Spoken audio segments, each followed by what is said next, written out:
नमस्कार विद्यार्थियों, कक्षा में आपका स्वागत है। आज हम कल से आगे की क्लास को स्टार्ट कर रहे हैं। कल हमने प्रश्नावली 11.2 के 2 सवाल किए थे और मैं आशा करता हूं कि आपने सभी दो सवाल पूरे कंप्लीट कर चुके होंगे। आज हम सवाल नंबर 3 देखते हैं। देखो सवाल नंबर 3 है, दी गई आकृति में OA, OB, OC पर क्रमशः L, M व N बिंदु इस प्रकार स्थित हैं कि LM समांतर है AB और MN समांतर है BC, तो दर्शाइए LN समांतर होगा AC। यानी एक त्रिभुज दिया हुआ है ABC। इसके अंदर सबसे पहले इस त्रिभुज किस प्रकार से बना है ये समझेंगे।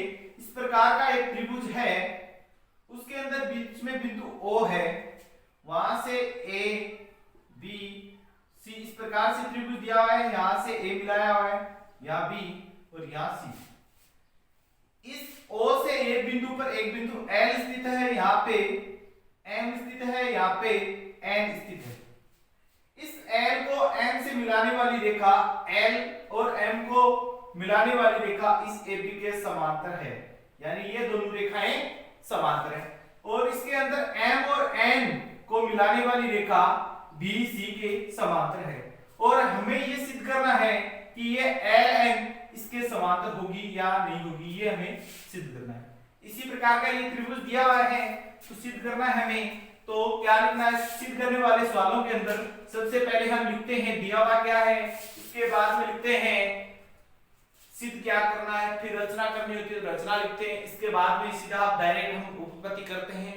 तो देखो दिया हुआ है, दिया हुआ त्रिभुज आकृति में या चित्र में, आकृति में OA, OB और OC पर क्रमशः L, M व N बिंदु हैं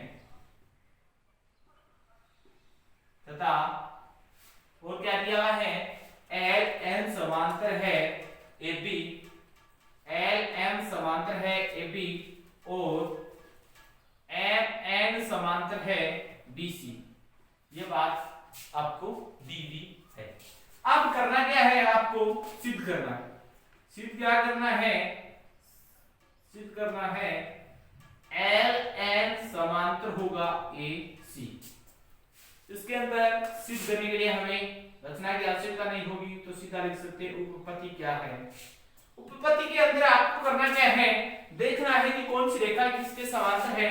तो सबसे पहले हम इसे त्रिभुज की कल्पना करें, AOB त्रिभुज AOB में, AOB में LM समांतर है इस AB के, किसके, AB के। दिया हुआ है LM समांतर है AB के, त्रिभुज कौन सा हो गया, AOB। अगर किसी त्रिभुज में तीसरी भुजा के समांतर कोई रेखा हो और वह दोनों अन्य भुजाओं को काटती हो, तो उन दोनों भुजाओं को क्या करेगी, समान अनुपात में विभाजित करती है। ये कौन सी प्रमेय बोलती है, 11.1 प्रमेय, जो हमने सिद्ध की थी। आधारभूत, मूलभूत आधारभूत अनुपातिक प्रमेय या थेल्स प्रमेय जिसके कहते हैं। तो लिख लेंगे थेल्स प्रमेय से या अनुपातिक प्रमेय से, थेल्स प्रमेय से क्या बोल सकते हैं हम, OL बटे LA बराबर होगा OM बटा MB, समीकरण नंबर 1। ठीक है। अब दूसरी बात आपको देखना है, यही त्रिभुज नीचे वाला हो गया त्रिभुज BOC में, BOC में इसमें क्या देगा, वही दिया हुआ है हमें MN समांतर है इस BC के, MN समांतर है BC। ये समांतर है, तो क्या बोल सकते हैं हम थेल्स प्रमेय से, थेल्स प्रमेय से बोल देंगे OM बटा MB बराबर होगा ON बटा NC, समीकरण नंबर 2। अब देखो समीकरण 1 व 2 की तुलना हम करें तो इसका ये पक्ष कौन और इसका ये पक्ष दोनों बराबर हैं। इसमें OM/MD, इसमें भी OM/MD, दोनों में एक समान पक्ष है। तो समीकरण 1 व 2 से हम बोल सकते हैं, समीकरण 1 व 2 से, समीकरण 1 व 2 से हम बोल देंगे OL/LA बराबर होगा, ये पक्ष बराबर हैं तो ये पक्ष भी क्या होंगे बराबर, यानी OL/LA बराबर क्या हो जाएगा ON/NC। ठीक है।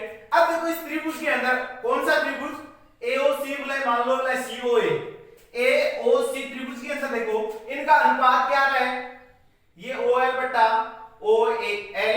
और ON/NC अनुपात समान आ रहा है।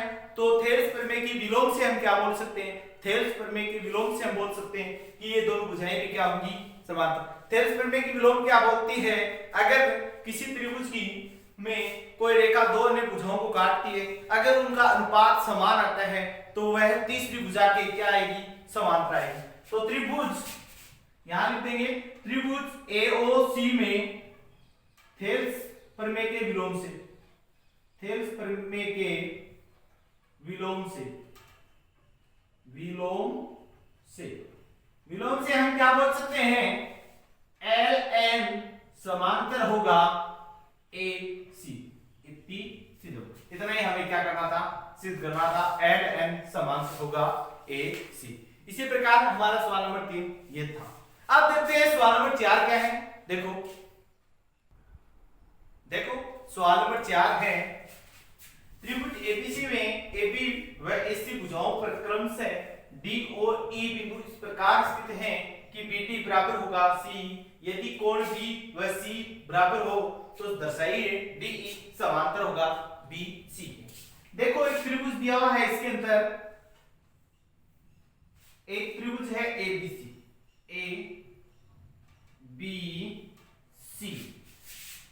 इसके अंदर AB व AC पर, AB और AC भुजा पर B, D और E बिंदु, सॉरी क्या बिंदु दिए हुए हैं, D और E बिंदु, इन दोनों को मिलाया गया है और इस प्रकार स्थित है कि BD बराबर है, ये रेखा और ये रेखा दोनों बराबर हैं और कोण B और कोण C बराबर है। ठीक है। अब जो सिद्ध करना है, सिद्ध करने वाले सवालों में वो स्टेप बाय स्टेप चलेंगे। सबसे पहले लिखेंगे दिया हुआ है त्रिभुज ABC में, त्रिभुज ABC में भुजाओं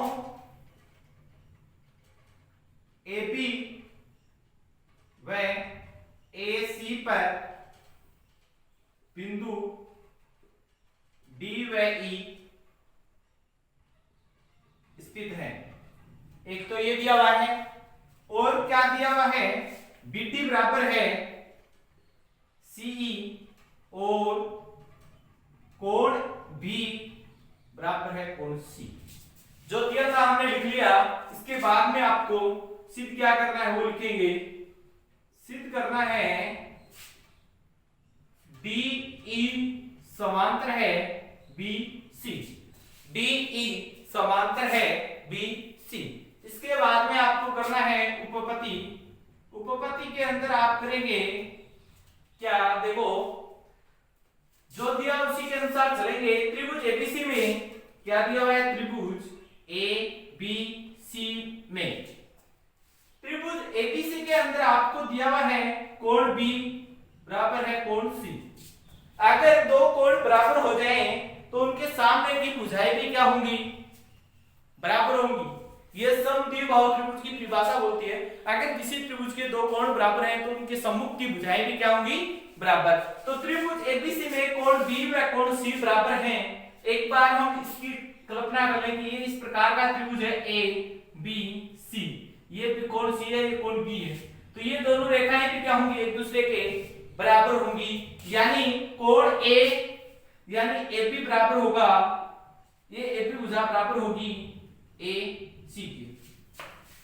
एपी भुजा बराबर होगी ए सी के। कारण क्या है, समान कोणों की सम्मुख भुजा समान होती है। समान कोणों की सम्मुख भुजा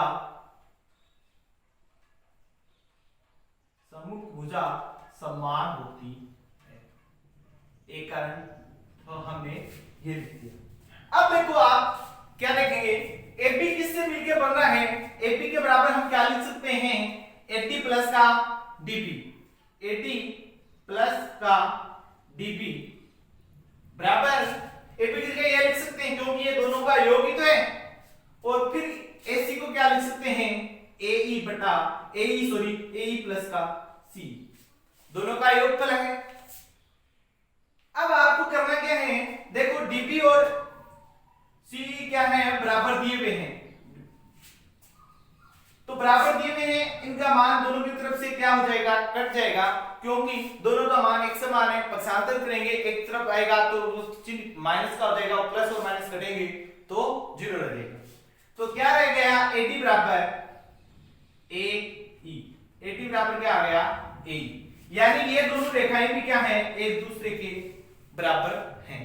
ये रेखाएं एक दूसरे के बराबर हैं, तो ये कोण भी एक दूसरे के क्या होंगे, बराबर होंगे। ये कोण भी क्या होंगे, बराबर होंगे। तो कोण हम क्या बोल सकते हैं, एटी बराबर है एई, तो कोण डी बराबर होगा कोण ई, कोण डी बराबर होगा कोण ई। कारण क्या है, कारण क्या हो जाएगा कि सम्मुख भुजाओं, समान भुजाओं के सम्मुख कोण भी क्या होते हैं, उसका उल्टा लिख देंगे, समान भुजाओं के सम्मुख कोण बराबर होते हैं, सम्मुख कोण बराबर होते हैं। ठीक है, ये लाइन हमने लिखी, समान भुजाओं के सम्मुख कोण भी क्या होंगे, बराबर होते हैं। अब आपको देखो, सोचो कि ये त्रिभुज एबीसी था, त्रिभुज एबीसी के अंदर ये भी समबाहु त्रिभुज, समद्विबाहु त्रिभुज था। ये कोण ए इसके अंदर है, कोण ए भी इसके अंदर है, दोनों के अंदर कोण ए और कोण ए है। तो हम इसके अंदर क्या कर सकते हैं, आप देखेंगे यहां पे ये तो दिया हुआ था, ये मिटा रहा हूं, अपनी को सिद्ध करना है कि DE समांतर है BC, और समांतर होने की दो भुजाएं समांतर होने की क्या क्या विशेष हो सकती हैं। यदि उनके एकांत कोण बराबर आ जाए तो हम बोल सकते हैं ये समांतर हैं, यदि उनकी संगत कोण बराबर आ जाए तो हम बोल सकते हैं समांतर है। अंतः कोणों का योगफल 180 आ जाए तो हम बोल सकते हैं ये क्या है, समांतर है। इस प्रकार से हम कौन सी भी एक लाइन को सिद्ध करके हम बोल सकते हैं समांतर है। तो देखो इसके अंदर क्या होगा, इसके अंदर ये होगा, देखो कोण AD और E भी बराबर आ गया, यानी अब क्या बोल सकते हैं, त्रिभुज ABC व त्रिभुज ADE दोनों क्या हैं, दोनों समद्विबाहु त्रिभुज हैं, दोनों समद्विबाहु त्रिभुज हैं। अब एक बात सोचो, ये दोनों समद्विबाहु त्रिभुज हैं, यानी इनके दो दो कोण बराबर हैं।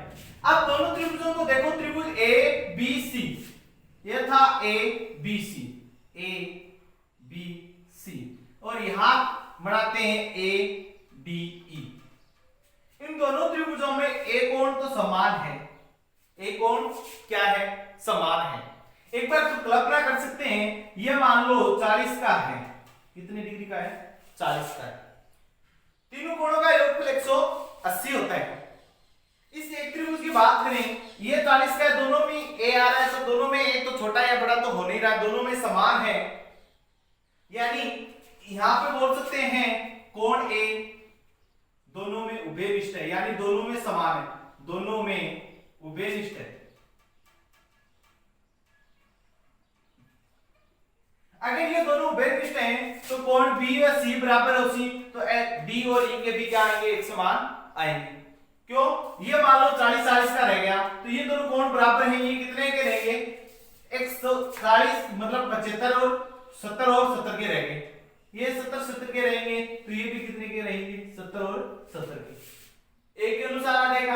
इसका मतलब कोण बी, कोण डी, कोण बी बराबर है कोण सी है, तो ये है ही, और कोण डी बराबर होगा कोण ई। यानी ये चारों कोण क्या होंगे, एक दूसरे के समांतर। ये चारों कोण क्या होंगे, एक दूसरे के समांतर होंगे या नहीं होंगे। अब देखो ये दो रेखाएं हैं, अगर उनको कोई प्रियछेदी रेखा काटे तो वहां के दोनों साइड ऊपर बनने वाले कोण कौन से होते हैं, संगत कोण। यानी कोण बी बराबर है कोण डी और कोण सी बराबर है कोण ई। ये कौन से कोण हो गए, संगत कोण। संगत कोण है या नहीं। अतः हम क्या बोल सकते हैं, अब संगत कोण बराबर हो गए तो अतः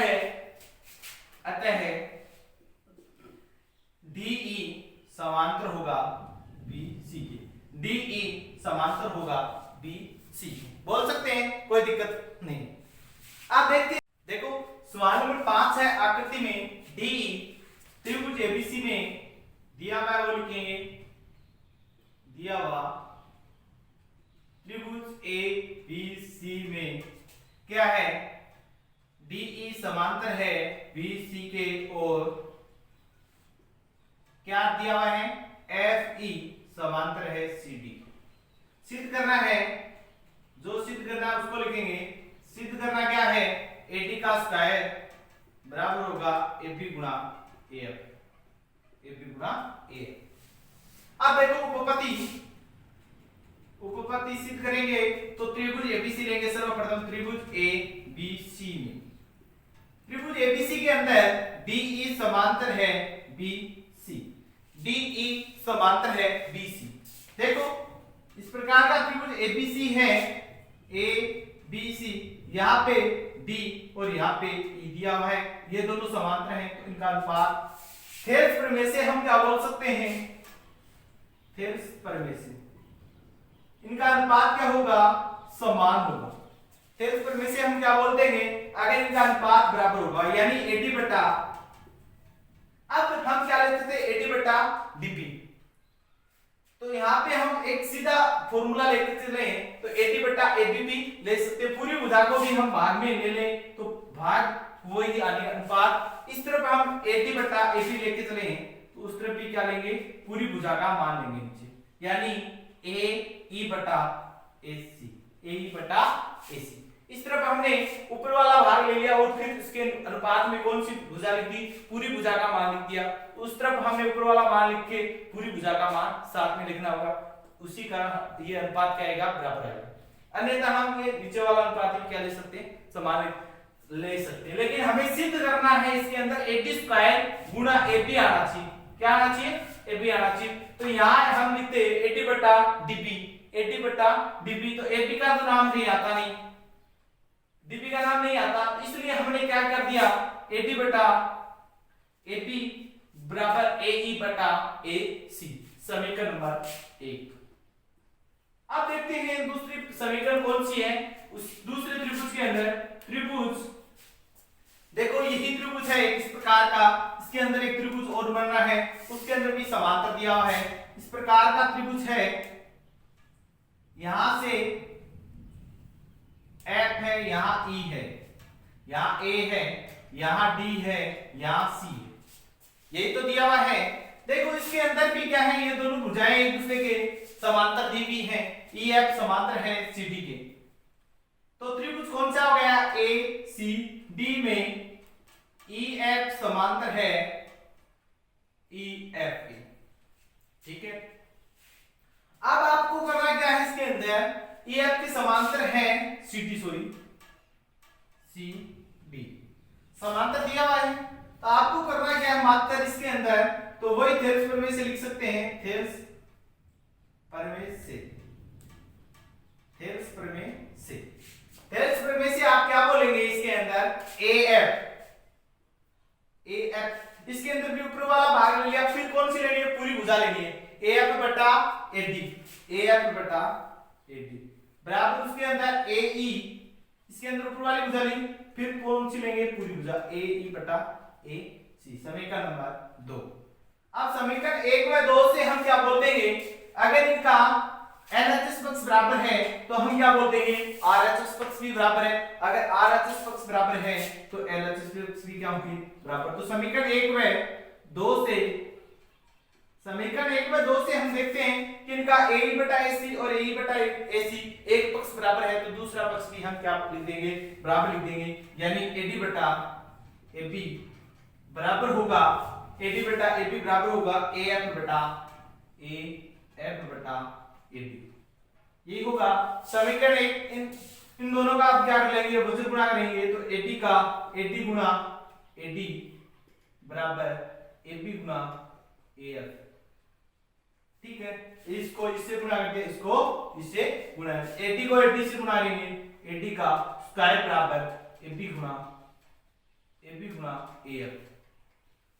तो ये हमारा क्या हो गया सवाल सिद्ध। इस प्रकार से हमें ये सिद्ध करना था AD स्क्वायर बराबर AB गुणा AF।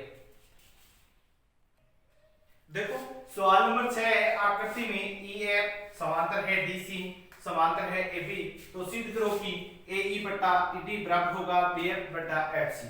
सिद्ध करना है हमें AE बटा ED BF बटा FC।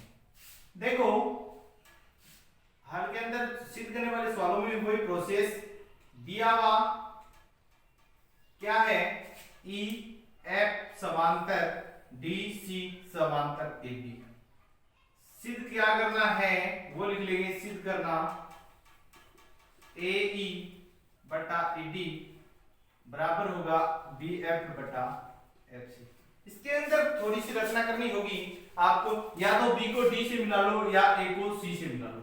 A को हमसे क्या करेंगे A को C से मिलाएंगे, तो रचना के अंदर लिख लेंगे A को C से मिलाया। ठीक है, अब उत्पत्ति देखो A को C से मिलाने के बाद में यहां पर कोई बिंदु मान लिया हमने, मान लिया A C B C D E F G आ गया। एक त्रिभुज बनाया ADEC, सॉरी त्रिभुज ADC में देखो ये EF ये रेखाएं तीनों क्या आती है एक दूसरे के समांतर। तो ये पूरी समांतर EF पूरी समांतर है तो यहां तक की आती भी क्या होगी इसके समांतर होनी है, क्योंकि पूरी समांतर मतलब ये दोनों भुजाएं कभी एक दूसरे को मिलेगी नहीं, भला इनको छोटी करो भला बड़ी करो, ये कभी भी एक दूसरे को काटती नहीं है, इनका बीच का अंतर क्या रहता है सदैव समान रहता है, यानी ये भी क्या होगी इसके समांतर।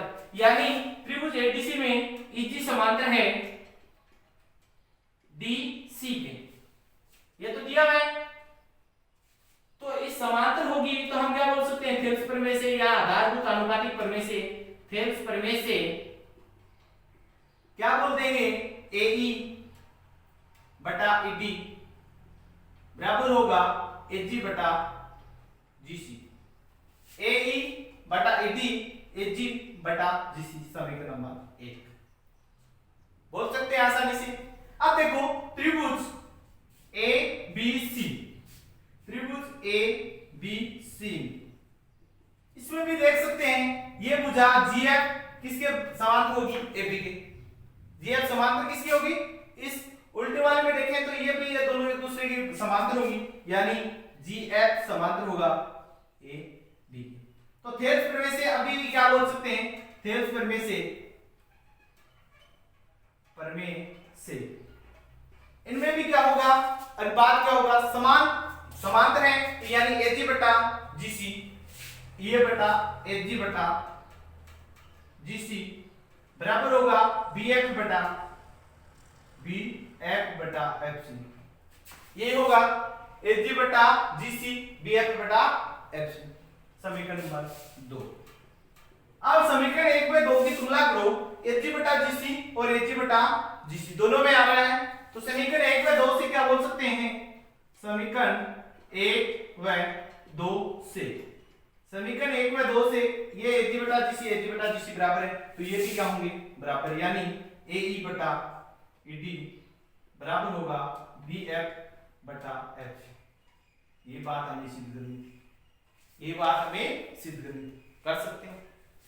आज के लिए इतना ही, बाकी किससे सवाल कल की कक्षा में करेंगे। अगर आपको क्लास पसंद आती है तो इसे लाइक करें, चैनल को अभी तक सब्सक्राइब नहीं किया तो सब्सक्राइब कर लें, अपने मित्रों में भी शेयर करें। अगर किसी प्रकार की आपको त्रुटि लगे तो वो हमें कमेंट करके बताएं, जिससे हम अगली क्लास में वो त्रुटि दूर करने का प्रयास कर सकें। और अगर आपको किसी प्रकार की समस्या या डाउट सामने आते हैं वो भी हमें कमेंट करके बताएं, हम अपने आप को अगली कक्षा के अंदर उसका समाधान देने का प्रयास कर सकेंगे। जय हिंद, जय भारत। मिलते हैं अगली क्लास में फिर से।